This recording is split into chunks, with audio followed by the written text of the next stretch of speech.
गुरुर्ब्रह्मा गुरुर्विष्णू गुरुर्देव महेश्वरा सद्गुरु साक्षात परब्रह्मा तस्मै श्री सद्गुरवे नमः। जय जय रघुवीर समर्थ। सद्गुरु चरणांना नतमस्तक होऊन आपण या निरूपणास सुरुवात करूया। मायबाप सज्जनांचं स्वागत आहे। समर्थांनी सांगितलंच आहे ना, मनुष्याच्या जीवनामध्ये मानसिक त्रास निर्माण होतो, पण तो मानसिक त्रास का निर्माण होतो बरं? समर्थांनी मानाच्या श्लोकांमध्ये सुंदर वर्णन केलेलं आहे। तुटे वाद संवाद त्याते म्हणावे, विवेके अहं भावयाते जिणावे, अहंता गुणे वाद नाना विकारी, तुटे वाद संवाद तोही तकारी। म्हणजे काय बरं? म्हणजे ज्या चर्चेमध्ये वाद संपतो ना, त्याला संवाद असं म्हणतात। पण मनुष्यानं आपल्या विवेकानं अहंकार जिंकला पाहिजे। अहंकारानं वाद केला ना, तर क्रोधादी अनेक विकार उत्पन्न होतात, ज्यामुळं वाद विवाद संपून जातात। ते संभाषण हितकारक आहे। म्हणजे मनुष्यानं आहे ना, वाद होईल तिथे अजिबात बसू नये, वाद होईल तिथे संभाषण सुद्धा करू नये। म्हणजे समर्थांनी सांगितलेलं आहे, हितासाठी खरं बोललं पाहिजे, हेच आपल्या कल्याणाचं आहे ना। म्हणजे आपण शास्त्रांचा अभ्यास केला पाहिजे, ग्रंथांचा अभ्यास केला पाहिजे। म्हणजे हिताकारणे बोलणे सत्य आहे, हिताकारणे सर्व शोधून पाहे, हिताकारणे बंड पाषांड वारी, तुटे वाद संवाद तोही तकारी। म्हणजे हितासाठी मनुष्यानं खरं बोललंच पाहिजे ना, आपल्याला आपल्या कल्याणासाठी आहे ना। शास्त्र ग्रंथाचा शोध घ्यायला हवा। आपल्या हितासाठी भगवंताचा द्रोह करणं, दांभिकपणे वागणं, या गोष्टी आपल्या जीवनातून हद्दपार करायला हव्यात। ज्यामुळे वादविवाद संपतात ना, ते संभाषण हितकारक आहे। पण मनुष्य असं संभाषण करतो का बरं? कधीच करत नाही। आणि आज या निरूपणामध्ये आहे ना, आपण याच गोष्टीचं कारण पाहणार आहोत की मनुष्याच्या जीवनामध्ये मानसिक त्रास नक्की निर्माण का होतो। हा मानसिक त्रास निर्माण होईल ना, तेव्हा मनुष्याची अधोगतीची सुरुवात होते ना, मनुष्याच्या जीवनामध्ये दुःख निर्माण होतं। म्हणजे कोणती कारणं आहेत ज्यामुळं आपल्याला मानसिक त्रास निर्माण होतो? आपल्या मानसिक त्रासाला आपण त्या आजाराला बळी पडतो। आणि मानसिक आजार हा असा आजार आहे की जो दिसत नाही, पण माणसाला आतून पोखरतच असतो ना। हा मानसिक आजार झालेला माणूस आहे ना, आनंदाचा कोणताही एखादा छोटा असो अगर मोठा क्षण असो, तो कधीच अनुभवू शकत नाही। हा मानसिक आजार इतका वाईट आहे की तो माणसाला संपूर्ण सुद्धा टाकतो। म्हणजे जोपर्यंत जिवंत आहे तोपर्यंत कोणत्याही भावना, कोणताही आनंद, म्हणजे जीवन जगण्याचा रस सुद्धा आहे ना, तो मानसिक आजार कमी करून टाकत असतो। पण पहिला प्रश्न असा पडतो की मनुष्याला हा मानसिक आजार होतो का बरं? त्याचं प्रमुख कारण आहे भगवंतापासून दूर जाणं, आपल्या भगवंताच्या ऊर्जेपासून, समाधानापासून दूर जाणं। बघा, चांगल्या गोष्टीमध्ये रस नसणं। बघा, जेव्हा जेव्हा दुःख होतं ना, तेव्हा एकटं पडणं, अशी अनेक कारणं आहेत। पण जो मनुष्य भगवंताच्या नामस्मरणामध्ये असतो, कीर्तनामध्ये असतो, श्रवणामध्ये असतो, त्याच्या जीवनामध्ये किती जरी दुःख आलं ना, तरी तो मानसिक त्रासाला बळी पडत नाही। म्हणजे सतत ताणवत राहणं म्हणजे मनावर भार टाकणं, सतत भरपूर विचार करणं, सतत काळजी करणं, त्यामुळं मानसिक त्रास वाढतोच ना. म्हणून आर्थिक अडचणीमुळे चिंता निर्माण होते, यातून मन अस्थिर होतं, पैशाची चणचण बसते आणि बरीच लोकांच्या मानसिक आजाराचं कारण आहे ना, तो 100% पैसा आहे. त्यांना वाटत असतो की समोरच्याचं जीवन बघा किती सुंदर आहे, त्याच्या जीवनामध्ये त्याच्या लाईफमध्ये सर्व काही आहे, पण माझं जीवन एवढं गरीब का आहे बरं. मलाही वाटतं की मी सुद्धा माझ्याकडे गाडी असावी, बंगला असावा, पण नात्यांची सुंदरता त्या गाडी बंगल्यामध्ये असते का बरं? कधीच नाही. तुमच्या जीवनामध्ये भगवंताचं नामस्मरण असेल ना, तर तुम्हाला यशापासून कोणीही रोखू शकणार नाही. तुमच्या जवळ यश चालत येईल. धन संपत्ती आहे ना, तुमच्या जवळ यायला लागेल, पण आपण मात्र त्या निरर्थक सुखामध्ये अडकून जातो आणि तेव्हाच मनुष्य दुःखामध्ये जातो ना. म्हणून नात्यांमधील गैरसमज आहे ना, तो मनुष्याच्या जीवनामध्ये तणाव निर्माण करत असतो. त्यामुळं मन खिन्न होतं. आपल्या आजूबाजूच्या लोकांमुळं आहे ना, आपण बऱ्याच वेळा डिप्रेशनमध्ये सुद्धा जात असतो. का जातो बरं? कारण आजूबाजूची लोक आपल्याबद्दल वाईट विचार करतात, आपल्याला टोमणे मारतात. पण हे जग आहे ना, ते आपल्या चांगला कधी विचार करणार आहे का, ही पहिली गोष्ट आपण लक्षात घेतली पाहिजे. आणि त्यांच्याकडे न पाहता आपण सरळ भगवंताच्या नामस्मरणामध्ये आपण काम केलं पाहिजे. पण मनुष्य काय करतो बरं? दुसऱ्याच्या जीवनामध्ये काय चालू आहे ना, ते पाहण्याचा प्रयत्न करतो, पण स्वतःच्या जीवनाकडे लक्ष द्यायचं तो विसरून जातो. मग तुझ्या जीवनामध्ये असंच होईल ना, तुझ्या जीवनामध्ये दुःखच निर्माण होईल ना. म्हणून तू स्वतःचा रस्ता चालत राहा. तुझा रस्ता जोपर्यंत संपत नाहीत ना, तोपर्यंत तुला चालायचं आहे. पण मनुष्य मात्र इतरांचा रस्ता किती मोठा आहे तो पाहतो, पण स्वतःचा रस्ता मात्र त्या रस्त्यामध्ये काटे येतात आणि ते काटे आपल्या पायाला टोचतात ना. म्हणून या काट्यांपासून आपल्याला बाजूला सरायचं असेल, या काट्यांपासून मुक्तता मिळवायची असेल, तर अगोदर आपल्या मनामध्ये नामस्मरण घडायला हवं. भगवंताची ही ऊर्जा आहे ना, ती सदैव आपल्या मनामध्ये घर करून बसत असते. ही ऊर्जा मनुष्याला यशाकडे नेत असते. म्हणून कधी कधी मनुष्य आहे ना, त्याच्या मानसिक त्रासाचं एक दुसरं कारण म्हणजे नोकरी नसणं. हा नोकरीचा दबाव आहे ना, तो मनुष्याच्या मानसिक त्रासाचं महत्त्वाचं कारण आहे. त्यामुळं माणूस बेचैन होऊन जातो. एकटेपणा मनाला थकवतोच ना, तो मानसिक त्रासाचं मोठं कारण ठरतो. म्हणून माणसाच्या जीवनामध्ये कितीही संकट आली तरीही सुद्धा एकटं कधीच राहू नका. कधी कधी एकटं राहायला सुद्धा ते चांगलं असतं, पण एकटं राहणं जास्त मनुष्याला डिप्रेशनमध्ये नेत असतो. म्हणून माणसांशी संवाद तोडू नका. माणसांशी संवाद नक्कीच ठेवा, पण मनुष्याने एकटं मात्र राहू नका. आत्मविश्वास कमी झालो तर मन अस्वस्थ राहतं, यातून ताण वाढतो ना. म्हणून अपमान झाल्यावर मनावर जखमा होतात, ती मानसिक वेदना देते.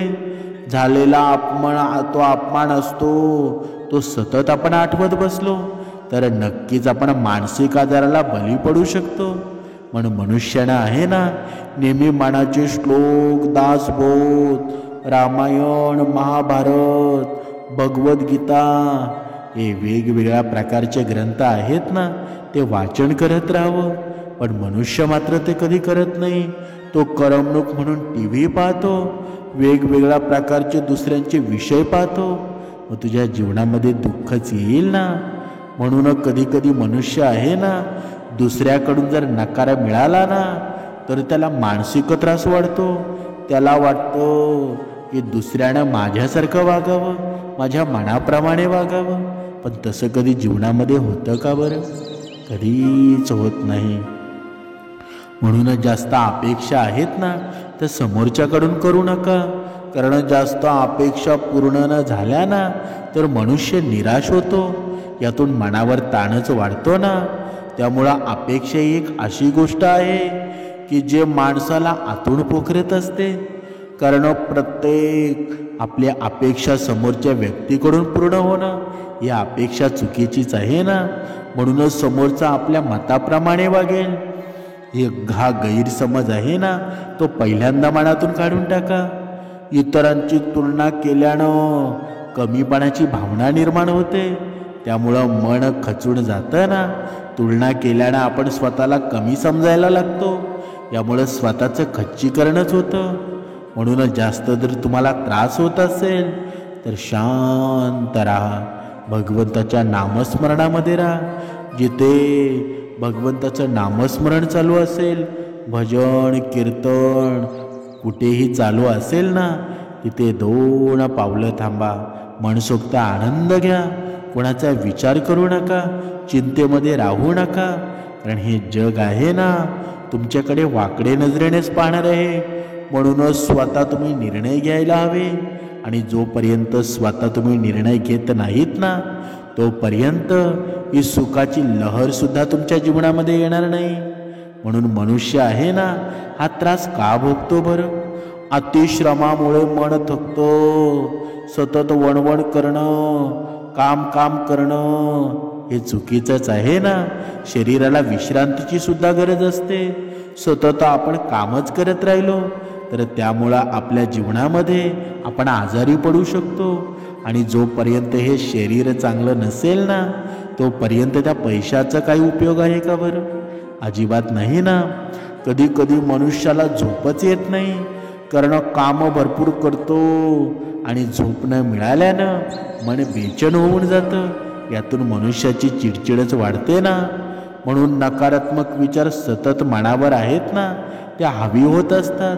त्यामुळे मनुष्याचं मानसिक संतुलन बिघडतं. कधी कधी हा मनुष्य आहे ना भूतकाळातील वाईट अनुभव आठवतो आणि मन त्याचं दुखून जातं. यातून त्याचा त्रास वाढत असतो. म्हणजे मानसिक त्रासाचा अतिशय महत्त्वाचं कारण म्हणजे आपला भूतकाळ असतो. तो जर आपण विसरू शकलो नाही तर सतत त्याची आपल्याला आठवण येत राहिली तर आपण मानसिक आजारांना आमंत्रण देत असतो.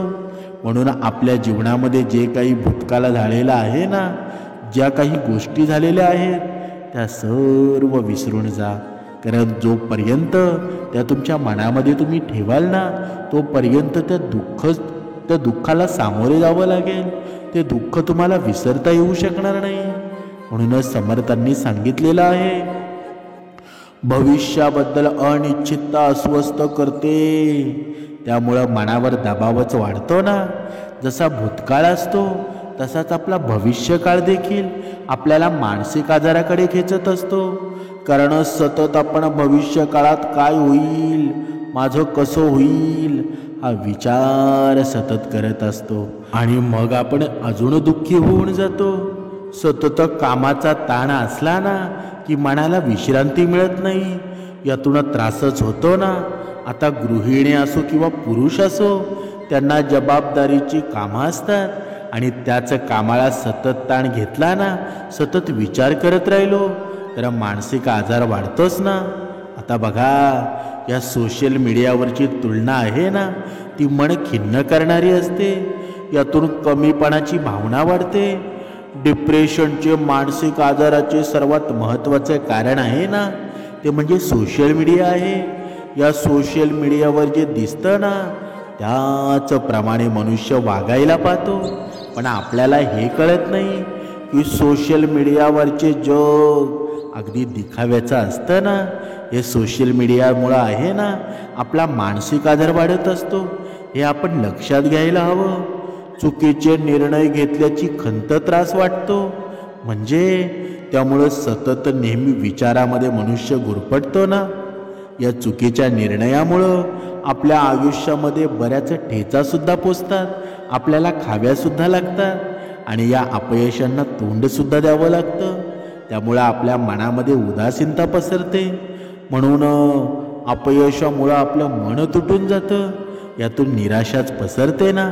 आणि या चुकीच्या निर्णयामुळं आपल्याला अपयश येतं आणि या अपयशामुळं आपण सतत शांत राहायला सुरुवात करतो.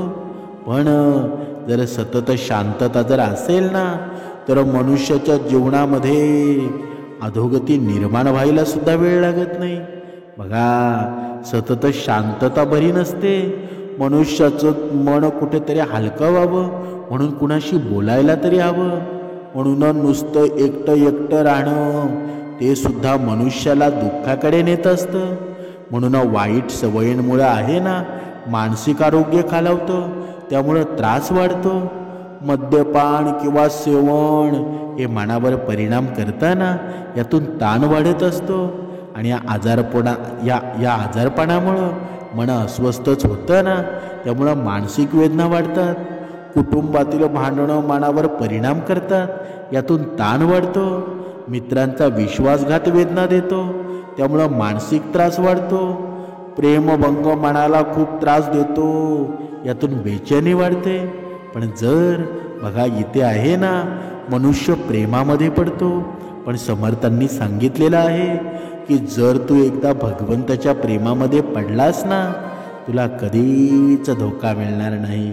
पण मनुष्य मात्र पुन्हा मनुष्याच्या प्रेमामध्ये पडतो आणि त्याला दर वेळेस धोका मिळतो आणि मग त्याच्या मानसिक त्रास आहे ना कधी आत्महत्या करायला सुद्धा तो तयार असतो. म्हणूनच समर्थांनी सांगितलेलं आहे की रोज तुझ्या जीवनामध्ये श्रवण घडलं, रोज तुझ्या जीवनामध्ये उपासना घडली, तू कधीच मानसिक त्रासाला बळी पडणार नाही. म्हणून कधी होतं काय की लोकांच्या टीकेमुळं माणसाचं मन दुखावलं जातं, यातून आत्मविश्वास त्याचा कमी होतो. खोट्या अफवा ऐकून मन अस्वस्थ होतं. काही लोक आहेत ना मुद्दामहून आपल्याला त्रास देण्यासाठी आपल्याला बदनाम करण्याचा प्रयत्न करतात. आपण काहीच करू शकत नाही याचं कारणामुळं आहे ना मानसिक वेदना सुद्धा वाढतात आणि या कारणामुळं मानसिक त्रास सुद्धा वाढत जातो. कधी माणसाला आहे ना आपल्या कामाचं कौतुक न झाल्यामुळं त्याचं मन निराश होत असतं, यातून सुद्धा मानसिक त्रास वाढतो. आणि हे योग्य आहे का बरं? अजिबात नाही. एकाकी जीवनामुळं मनाला धक्का बसतो.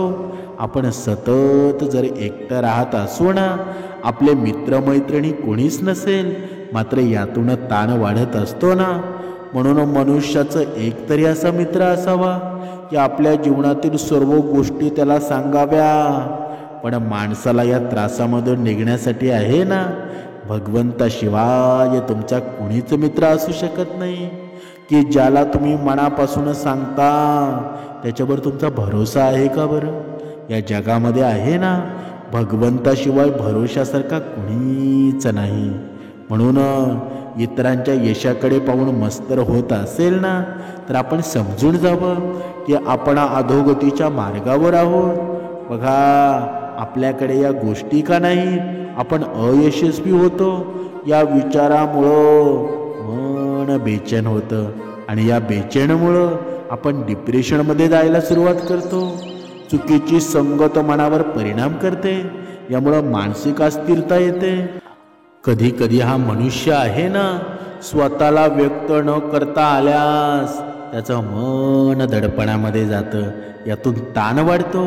आपण एकटे राहतो, आपल्या भावना कुणाशीही शेअर करत नाही, कुणाशीही मन मोकळेपणा बोलत नाही, कुणाशीही मन मोकळेपणाने हसत नाही.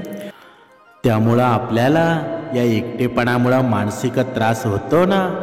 घरातील जबाबदाऱ्या जास्त झाल्या ना की मन थकून जातं, त्यामुळे सुद्धा त्रास वाढतो. आणि या जबाबदाऱ्यांचं ओझं माणसाला जगायला विसरायला भाग पडतं ना. याचमुळे आपण आनंद काय असतो ना ते सर्व विसरून बसतो आणि जबाबदाऱ्या पूर्ण करण्याच्या पाठीमागे धावायला सुरुवात करतो. यामुळे आपल्या मनावरचा मेंदू आहे ना, या मेंदूवरचा ताण वाढत असतो. म्हणून असुरक्षित नात्यांमुळं मन घाबरतं. सतत आपल्यासोबत कोणीच नाही, आपल्यावर संकट आलं ना तर आपण करायचं काय?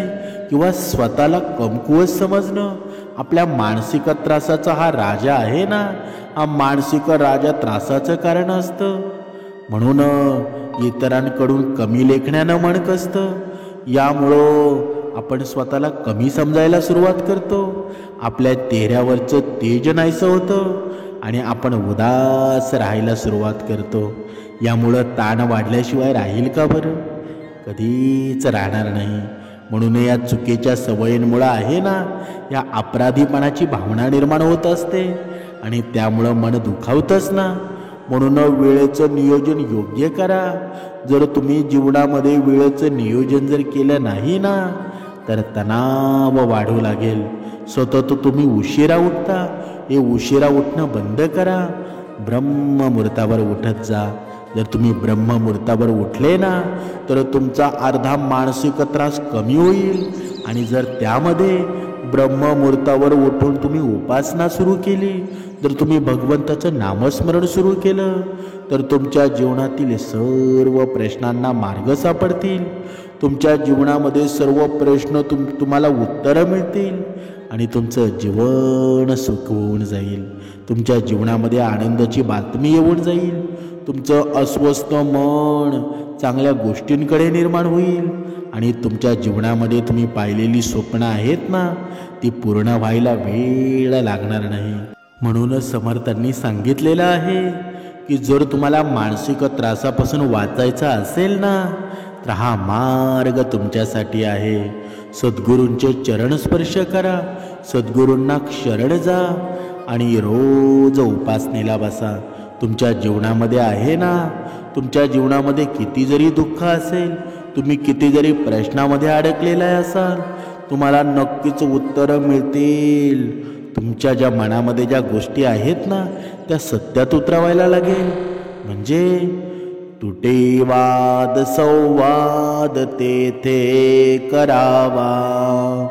विवेके अहंभाव हा पाळटावा. जणी बोलण्यासारिके आचरावे. क्रिया पाळटे भक्ती पंथेची जावे. म्हणजे जेथे वादविवाद संपण्याची शक्यता असेल ना, तेथेच संभाषण करावं. विवेकानं अहंकार नाहीसा करण्याचा प्रयत्न करावा. म्हणजे बोलण्याप्रमाणे वागावं. म्हणजे हे मनुष्याचं आचरण बदलून टाकू शकतो ना, तो फक्त भक्तिमार्ग आहे. म्हणून आचरणात जर राहायचं असेल ना, तर मनुष्याचं मन भक्तिमय करावं. आणि हे मन भक्तिमय होईल कधी बरं? जेव्हा रोज श्रवण आपल्या कानांवर येईल. जिथे कीर्तन भजन, तिथे मन आपलं रमून जाईल ना, तिथे तुझ्या मनासारखं होणार आहे. म्हणजे तुझ्या मनावर कोणतं दडपण राहणार नाही. तुझ्या मनामध्ये तुम्ही पाहिलेली स्वप्न आहेत, त्या सर्व स्वप्न तुझ्या जीवनामध्ये निर्माण होतील. तुझ्या मनामध्ये भगवंताचं नामस्मरण असेल, रामनाम असेल ना, तर तुला सर्व प्रश्नांची उत्तरं मिळतील. मुखी राम त्या काम बांधू शकेना. गुणे इष्ट धारिष्ट त्यांचे चुकेना. हरिभक्त तो शक्त कामास मारी. जगी धन्य तो मारुती ब्रह्मचारी. म्हणजे बघा, ज्याच्या मुखामध्ये रामनाम असतं ना, त्याला कामवासना बाधू शकत नाही. त्या मनुष्यास आपल्या सद्गुणांमुळे आहे ना, कामविकाराशी लढण्याचं धैर्य प्राप्त होत असतं. जो भगवंताचा भक्त असतो ना, तो कामविकारास मारण्यास समर्थ असतो. असा ब्रह्मचारी मारुती आहे ना, तो जगामध्ये धन्य आहे. म्हणजे श्रीरामाचा भक्त हा मारुतीच होता ना. म्हणून मारुती रायानं ज्याप्रमाणे आपलं पूर्ण जीवन व्यतीत केलं ना, तसं जीवन आपल्याला सुद्धा करायचं आहे.